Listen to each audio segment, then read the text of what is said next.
নমস্কার। যুক্তি তর্ক সঙ্গে অর্কয়ে আপনাদের স্বাগত। আপনাদের সঙ্গে আমি অর্কপ্রভ সরকার। দেখুন, মানুষের আশায় বসতি, কথাটা তসলিমা নাসরিনের।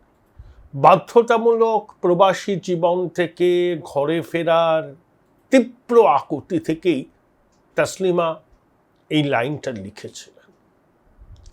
আমার সেদিনকের কথাটা এখনো মনে আছে। 2007 সাল নভেম্বর মাস। তখন যে অফিসে কাজ করতাম, মানে যে সংবাদপত্র, এই যে টেলিভিশন চ্যানেলে, তাদের অফিস ছিল মল্লিক বাজারের কাছে। মল্লিক বাজারের অদূরে রিপন স্ট্রিট। তসলিমার আত্মজীবনীমূলক লেখা দ্বিখণ্ডিত প্রকাশিত হয়েছে। তাতে ঈশ্বর বিরোধিতার অভিযোগ তুলে সরব হয়েছিলেন জিহাদিরা, মৌলবাদীরা। এবং রিপন স্ট্রিটে প্রয়াত তৃণমূলের সাংসদ ইদ্রিস আলীর নেতৃত্বে যে তাণ্ডব হয়েছিল, সে ছবি এখনো চোখের সামনে ভাসে। গলি থেকে পুলিশকে লক্ষ্য করে, সাধারণ মানুষকে লক্ষ্য করে ইট বৃষ্টি, সেনা নামাতে হয়েছিল। সেই ইদ্রিস প্রয়াত হয়েছেন, তাকে দিদিমণি সাংসদ করেছিলেন। জঙ্গি, জেহাদি, মৌলবাদীরা, ধর্মান্ধরা সেদিন কলকাতার রাজপথে তাণ্ডব করেছিল। চোখের সামনে ভাসছে। অবরুদ্ধ হয়ে গেছিল গোটা কলকাতা। প্রাক্তন মুখ্যমন্ত্রী বুদ্ধদেব ভট্টাচার্য, যিনি একসময় তসলিমার লেখার অনুরাগী ছিলেন, দুধেল গাইদের সমর্থন নিশ্চিত করার জন্য তিনিও চুপ করেছিলেন। তাণ্ডব করেছিল জেহাদিরা, ধর্মান্ধরা। আমি এদেরকে সচেতনভাবে জেহাদি বলছি, কারণ কার্যত এরা যা কাণ্ড কারখানা করেছিল, কোনো সভ্য সমাজে এটাকে মানা যায় না। আর প্রগতিশীল তথাকথিত ধর্মনিরপেক্ষ যে ইকোসিস্টেম আছে, সেই ইকোসিস্টেম মুখে কুলু পেটেছিল, প্রতিবাদ করেনি ওই তাণ্ডবের বিরুদ্ধে। তসলিমাকে রাজ্য ছাড়তে বাধ্য করেছিলেন প্রাক্তন মুখ্যমন্ত্রী বুদ্ধদেব ভট্টাচার্য। তসলিমা তারপরে একাধিক সাক্ষাৎকারে বলেছেন, তৎকালীন পুলিশ কমিশনার প্রসূন মুখার্জি, এই পুলিশ ফোর্সের লজ্জাই বলবো, যাকে শিরদাঁড়া উপহার দিয়েছিল আর্জি করের পরে, কমিশনার ছিলেন বিনীত গোয়েল, বারে বারে তসলিমাকে ফোন করে তাকে শহর ছাড়ার জন্য চাপ দিয়েছিলেন। বলেছিলেন টিকিট কেটে দিচ্ছে, চলে যান। তসলিমা জিজ্ঞেস করেছিলেন কোথায় যা, বলে জঙ্গলে গিয়ে যান ঠাকুর। প্রগতিশীল বামফ্রন্ট একটি শব্দ উচ্চারণ করেনি। আসলে এরা হচ্ছে মৌলবাদী এবং সংখ্যালঘুদের তোষণ করত, মুখে ধর্মনিরপেক্ষতার বাণী আওড়ে। আসলে এরা সংখ্যালঘু তোষণকারী দল। এবারও ভোটে তোলামূল যা পেয়েছে, বামেরা যা ভোট পেয়েছে, দেখবেন সব বিশেষ সম্প্রদায়ের ভোট। হিন্দু ভোটের খুব সামান্য অংশ পেয়েছে। এখন এই বিশেষ সম্প্রদায়কে তুষ্ট করার জন্য এখন সবাই কামড়াকামড়ি করছে। বারুইপুরের নাবালিকার ঘটনায় লায়েক আলী, বিরাট বড় লায়েক, উস্কানি দিয়েছেন, প্ররোচিত করেছেন, প্রার্থী ছিলেন, এখন জেলে। তাহলে কাদেরকে সামনে আনে সেকুমাকুরা? কাদের বাড়াবাড়ি দেখলে চুপ করে থাকেন বামপন্থীরা, তোলামূল, কংগ্রেসীরা? ওই ভোট ব্যাংক। 2007-এর ঘটনা আমার চোখের সামনে ঘটেছিল, আমি সাক্ষী তার। যে কথাগুলো বললাম, আমার দর্শকরা যদি সেদিনকার ঘটনার প্রত্যক্ষদর্শী কেউ থাকেন, তারা আমার কথার সঙ্গে সহমত হবেন। কোনো অতিশয়োক্তি করছি না, নিজের চোখের সামনে যা ঘটেছিল সেটাই প্রায় 20 বছর বাদে আজকে আপনাদের বলছি। আপনাদের স্বনির্বন্ধ অনুরোধ, চ্যানেল সাবস্ক্রাইব করবেন, থ্যাঙ্কস বাটনে ক্লিক করতে ভুলবেন না। দেখুন, 92 সালে বাবরি মসজিদ ধ্বংসের পর বাংলাদেশে মৌলবাদীদের তাণ্ডবের বিরুদ্ধে তাসলিমার লজ্জা, তারপরে নির্বাচিত কালাম, আমার মেয়েবেলা, দ্বিখণ্ডিত, প্রত্যেকটা লেখাই তাতে বিতর্কের উপাদান আছে। তাসলিমার লেখা আমি পড়েছি, অত্যন্ত সাহসী কলম, মৌলবাদীদের বিরুদ্ধে সব রকম ভাবে সরব তিনি, সব রকম ভাবে। তিনি একই সঙ্গে পূর্বতন হাসিনা সরকারের বাংলাদেশের মডেল মাদ্রাসা ওয়াজ মেহফিলের বিপক্ষে স্পষ্টভাবে কথা বলেছিলেন। তার বক্তব্য ছিল ওয়াজ মেহফিলের নামে ঘৃণা ছড়ানো হয়, ধর্মীয় সংখ্যালঘুদের বিরুদ্ধে ঘৃণা, আর দরকার হচ্ছে আধুনিক শিক্ষা, ইংরেজি শিক্ষা, প্রযুক্তি শিক্ষা, তাতে সরকারের বরাদ্দ বাড়ানো উচিত। কিন্তু শেখ হাসিনা মডেল মসজিদ তৈরি করে ওই র্যাডিক্যালদের মদত দিয়েছিলেন, তাদের পৃষ্ঠপোষকতা করেছিলেন, বাঘের পিঠে সওয়ার হয়েছিলেন, তো আর নাপতে পারেননি।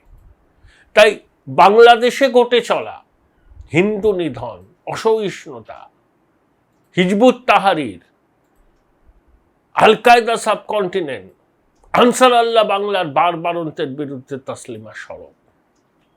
আগেও ছিলেন, এখনো আছেন, ভবিষ্যতেও থাকবেন। মোল্লারা তার মৃত্যুদণ্ড দিয়েছিল, তার নিরাপত্তা নিয়ে প্রশ্ন উঠেছিল। এই রাজ্যে তিনি থাকতে চাইতেন, 2004 থেকে 7 ছিলেন। 2012 সালে কলকাতা বইমেলায় তার একটা বই উদ্বোধনের কথা ছিল, হলো না।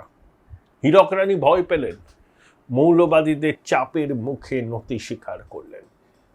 সরকার পরিবর্তন হয়েছে, সে কুমাকু গর্তে ঢুকে গেছে, এখন কিছুটা শীত ঘুমে আছে। বারুইপুর কাণ্ডে একটু ফোঁস করার চেষ্টা করেছিল, ভবিষ্যতেও করবে।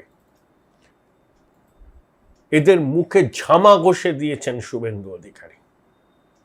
2025 মার্চ মাসে রাজ্যসভায় শ্রমিক ভট্টাচার্য তাসলিমার কলকাতায় কেন আনানো যাচ্ছে না, তারা আসা উচিত, এই নিয়ে সরব হয়েছিলেন। এবং তাসলিমা নিজের সমাজ মাধ্যমে শ্রমিকবাবুকে কৃতজ্ঞতা জানিয়েছিল। তারপর 2026 সালে বাংলায় নতুন সরকার, এবং এই সরকারের 100 দিন পূরণের আগেই তাসলিমা কলকাতায় আসছেন 1 আগস্ট রবীন্দ্র সদনে। মুখ্যমন্ত্রী শুভেন্দু অধিকারী থাকবেন, শীর্ষেন্দু মুখোপাধ্যায় থাকবেন, আরো কিছু বিশিষ্ট মানুষ থাকবেন। এটা দরকার ছিল। সেকু মাকুদের মুখের উপর জবাব দেওয়ার দরকার ছিল, তাদের থোতা মুখটা ভোতা করার দরকার ছিল। প্রগতিশীল বাংলায়, বামপন্থীদের বাংলায় বুদ্ধবাবুর সরকার তসলিমাকে নির্বাসন দিয়েছিলেন, অপরাধ করেছিলেন। আর হীরক রানীর কথা তো ছেড়ে দিন, উনি তো দুধেল গাইদের ভোটটাই চান। কি স্পর্ধা দেখেছিলাম আমি 2007-এ, কি কাণ্ড, কি তাণ্ডব করেছিলেন তারা। এজেসি বোস, রিপন স্ট্রিট, মল্লিক বাজার, পার্ক স্ট্রিট, 7 পয়েন্ট ক্রসিং, বৃষ্টির মতো গলি থেকে ইট ছুটছে, বোতল ছুটছে। পুলিশকে রিয়াত করেনি, আহত হয়েছিলেন পুলিশ। বাধ্য হয়ে সরকার সেনাবাহিনীকে নামাতে হচ্ছিল। ভাবুন, এই তাণ্ডব করলে এবার কি হবে? গুন্ডা দমন আইন প্রয়োগ করা হবে, একেবারে ঘেঁটি ধরে এগুলোকে জেলে। যারা রেল লাইন উপড়ায়, যারা সরকারি সম্পত্তি ভাঙচুর করে, যারা পুলিশকে, আধা সামরিক বাহিনীকে ইট ছোড়ে, পুলিশের গাড়ি জ্বালিয়ে দেয়, এই গুন্ডাদের স্থান আর এবার হবে না। 2007 সালে এই গুন্ডামি করতে পেরেছিলেন ধর্মান্ধ কিছু লোক, মদত দিয়েছিলেন রাজনৈতিক ব্যক্তিত্বরা, পরে তাদেরকে পুরস্কৃত করে তোলা বল। এবার এসব করলে চালান হবেন জেলের ভিতর। আমি শুভেন্দুবাবুকে কুর্নিশ জানাবো, এটাই হচ্ছে বাংলার সংস্কৃতি। তসলিমা বলবেন তার কথা, তার লেখা থেকে পাঠ করবেন, কবিতা পাঠ হবে, গান হবে, রবীন্দ্রনাথের গান হবে। কোনো মৌলবাদকে আর বরদাস্ত করা হবে না। মাথা তোলার চেষ্টা করবেন না, উস্কানি দেওয়ার চেষ্টা করবেন না। তসলিমা আসবেন, এটা তার নিজের শহর, থাকবেন, আসুন, তিনি থাকুন, এটাই তার বাড়ি। কত পরিচিত আপনজন আছেন, তাদের সাথে কথা বলবেন, সাহিত্য সভায় যাবেন, সেমিনারে বক্তব্য রাখবেন,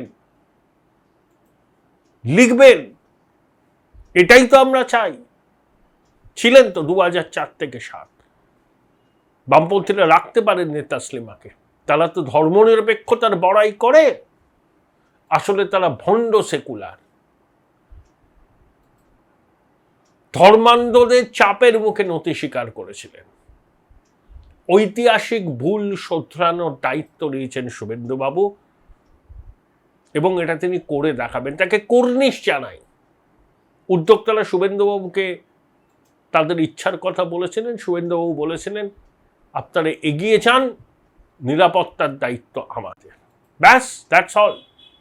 আমি মাননীয় মুখ্যমন্ত্রীর কাছে অনুরোধ করব, তসলিমা যদি এখানে পাকাপাকিভাবে থাকতে চান, সেই ব্যবস্থা যেন করা হয়, তার ফ্রি মুভমেন্ট যেন এনশিওর করা হয়। থাকুক, তার সঙ্গে অনেক নিরাপত্তা রক্ষী রাখতে হবে, রাখুক, কিন্তু এই বাংলাতেই থাকবেন তসলিমা নাসরিন।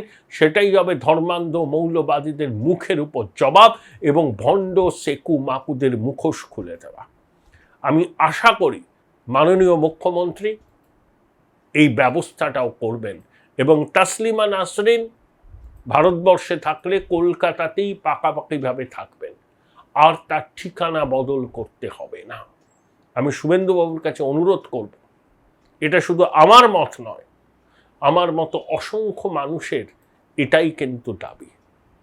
আশা করি আমাদের এই দাবি শুভেন্দুবাবু চেষ্টা করবেন পূরণ করতে। ভাই ভাই, এটা মডেল না, খাতা। আর কত ফটোগ্রাফি করবি? চুপ কর, সামনে মাধ্যমিক, নোট জোগাড় করে পড়তে হবে। কবে পড়বি ভাই? গ্যালারি তো নোটের লাইব্রেরি আর স্টোরেজে পিডিএফ এর ছড়াছড়ি।